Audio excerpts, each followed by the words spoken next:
everyone, today I'm just going to be doing a little video explaining the American terms for note values and note names. So if you guys want to draw along with me at the same time, and if for whatever reason you need to catch up, just pause the video.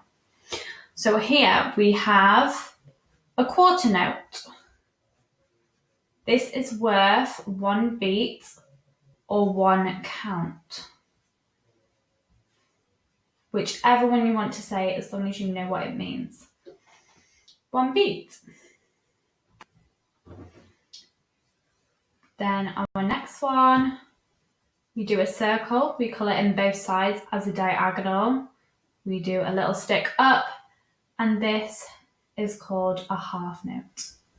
So in the UK and in Europe, we use different terms to half notes. We call them minims and such like. And this one is worth 2 beats.